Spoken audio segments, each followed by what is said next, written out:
Toppers club IAS academy में सभी छात्र छात्राओं का स्वागत है। आज है 10 तारीख यानी 10 अगस्त। आज की अखबारों की सुर्खियों में से कुछ चुनिंदा प्रश्न हम आपके सामने लेके आए हैं। वीडियो को शुरू से लेकर एंड तक देखिएगा, चैनल को सब्सक्राइब कीजिएगा ताकि आप इसके जो प्रश्न हैं उनको अच्छी तरह से समझ सकें और एग्जाम में अपना आउटपुट बेहतर दे सकें। चलिए, इसका जो पहला प्रश्न देखते हैं कि हाल ही में किस राज्य सरकार ने 75 साल से अधिक उम्र वाले पेड़ों के लिए प्राणवायु देवता पेंशन योजना की शुरुआत की है। एनवायरमेंट का प्रश्न है, वैसे भी इंपॉर्टेंट रहेगा ही रहेगा। पश्चिम बंगाल, राजस्थान, बिहार और हरियाणा, इसका जो राइट आंसर है आपका हरियाणा है। ठीक है, प्रश्न नंबर 2 देखते हैं।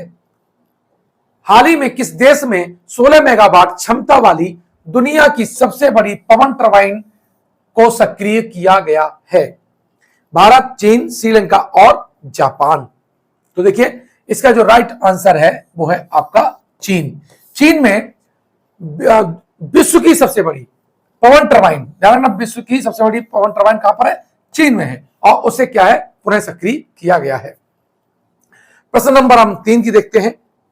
हाल ही में किस राज्य के जलेसर धातु शिल्प को जीआई टैग प्राप्त हुआ है? गुजरात, महाराष्ट्र, उड़ीसा और उत्तर प्रदेश। तो ध्यान रखना, जो जलेसर जो शहर है वो आपका उत्तर प्रदेश में है। कहां पर है? उत्तर प्रदेश में है, और अलीगढ़ मंडल के अंतर्गत ये आता है। ठीक है, आपका राइट आंसर क्या हो जाएगा? उत्तर प्रदेश हो जाएगा। प्रश्न नंबर 4 की हम बात कर लेते हैं। हाल ही में भारत का स्वदेशी रूप से विकसित नेक्स्ट जनरेशन एमआरआई स्कैनर कहां लॉन्च किया गया है? बेंगलुरु, मुंबई, नई दिल्ली और जयपुर। इसका जो राइट आंसर है वो भारत की राजधानी नई दिल्ली है, और नई दिल्ली में नेक्स्ट जनरेशन एमआरआई स्कैनर को लॉन्च किया गया है। प्रश्न नंबर 5 की हम बात कर लेते हैं कि हाल ही में किस राज्य में अमृत वृक्ष आंदोलन ऐप को लॉन्च किया गया है? मैंने बार बार कहा है कि एनवायरमेंट से संबंधित जो भी प्रश्न होते हैं वे आपके एग्जाम की दृष्टि से अत्यंत महत्वपूर्ण होते हैं, इसीलिए मैंने इनको अपने इस ग्रुप में शामिल किया है, इन प्रश्नों को शामिल किया है।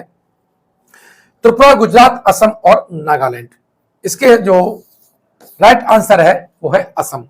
इस बार वीडियो में मैं टू द पॉइंट बात कर रहा हूं और डिटेल नहीं बता रहा हूं, ठीक है, क्योंकि आज मैं करंट अफेयर्स की दृष्टि से ही देखूंगा, बाद में ज्योग्राफी वाले सेक्शन को आज शाम को अपलोड मैं करूंगा। क्वेश्चन नंबर 6, हाल ही में किस राज्य में मैंग्रोव सेल की स्थापना की घोषणा की गई है? पश्चिम बंगाल, मणिपुर, मध्य प्रदेश और बिहार। मैंग्रोव वन सबसे ज्यादा वैसे भी पश्चिम बंगाल में है, और वहां की सरकार ने मैंग्रोव सेल की स्थापना की बात की है। प्रश्न नंबर 7 की बात कर लेते हैं। हाल ही में किस राज्य में आदि पेरुक्कू सांस्कृतिक उत्सव मनाया गया है? कर्नाटक, तमिलनाडु, सिक्किम और केरल। इसका जो राइट आंसर है वो है आपका तमिलनाडु। यह प्रश्न भी पूछा जा सकता है, विशेष करके यूपीपीएससी की परीक्षाओं में।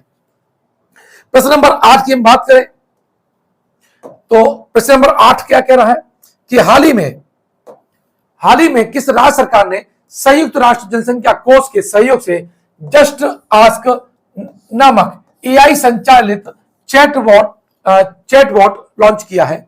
उत्तर प्रदेश, अरुणाचल प्रदेश, राजस्थान और मध्य प्रदेश। इसका जो राइट आंसर है वो है आपका मध्य प्रदेश। अभी मध्य प्रदेश में गृह मंत्रालय की रिपोर्ट आई थी, और वहां पर सबसे ज्यादा लापता महिलाएं हैं, उनका रिकॉर्ड दर्ज किया गया है। तो ये दोनों प्रश्न आपके लिए इंपॉर्टेंट हो सकते हैं।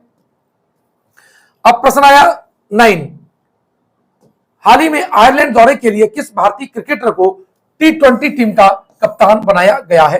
हार्दिक पांड्या, जसप्रीत बुमराह, केएल राहुल और अजिंक्य रहाणे। तो इसका जो राइट आंसर है वो है जसप्रीत बुमराह। आपको कमेंट बॉक्स में बताना है कि जसप्रीत बुमराह कौन है? बल्लेबाज हैं, गेंदबाज हैं, विकेट कीपर हैं, क्या है? इनके बारे में कमेंट बॉक्स में लिखिए। प्रश्न नंबर 10, हाल ही में किस राज्य ने एक जिला एक उत्पाद योजना लागू की है? देखिए, उत्तर प्रदेश में तो यह लागू है, लेकिन इसके अलावा किस राज्य ने लागू की है? तो गुजरात, महाराष्ट्र, मध्य प्रदेश और उत्तराखंड है। इसका जो राइट आंसर है गुजरात।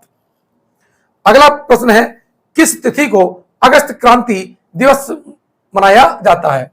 ठीक है, या अगस्त क्रांति दिवस कब मनाया जाता है? 2 अगस्त, 6 अगस्त, 7 अगस्त और 8 अगस्त।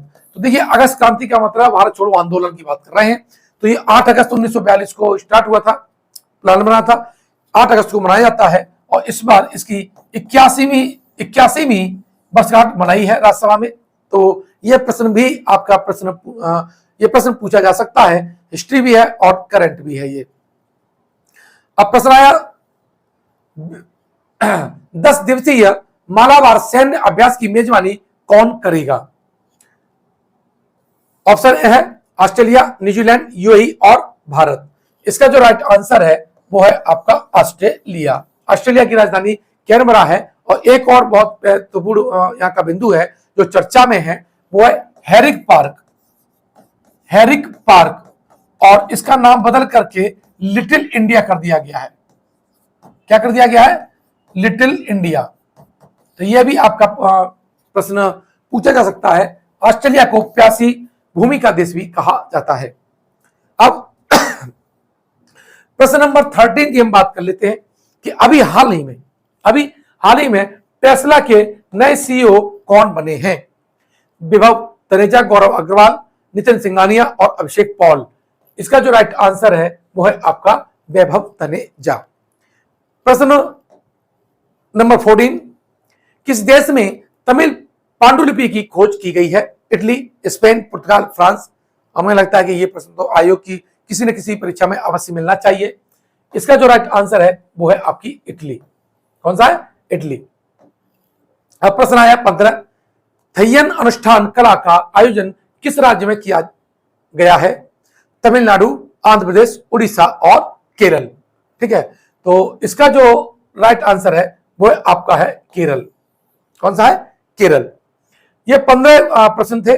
और जैसा कि हमने बताया था कि कल एक प्रश्न पूछा था हमने जो 9 अगस्त का था, अभी हाल ही में WHO ने किसे ट्रैकोमा मुक्त घोषित किया है? आप लोगों ने शायद जवाब नहीं दिया हो। इसका जवाब जो है वो है आपका इराक। कौन सा है? और इराक। और ऐसा ये 18वां देश है। ठीक है, आज का प्रश्न हम देख लेते हैं, क्विज ऑफ द डे 10 अगस्त, जिसका आपको आंसर कमेंट बॉक्स में देना है। ब्रिक्स स्टार्टअप फोरम का आयोजन कौन करेगा? दक्षिण अफ्रीका, रूस, भारत और ब्राजील। इसका आंसर आप कमेंट बॉक्स में बताइए कि ब्रिक्स स्टार्टअप फोरम का आयोजन कौन करेगा, या कौन सा देश करेगा। ठीक है, इसका आंसर आपको कमेंट बॉक्स में देना है। वीडियो कैसा लगा मुझे जरूर बताइएगा, कमेंट बॉक्स में इस प्रश्न का जवाब लिखिएगा। अगर ये वीडियो आप YouTube पर देख रहे हैं तो हमारे चैनल को सब्सक्राइब कीजिएगा, और अगर ये वीडियो आप फेसबुक पेज पर देख रहे हैं तो हमारे पेज को लाइक कीजिएगा। मिलते हैं नए वीडियो के साथ कल 11 को।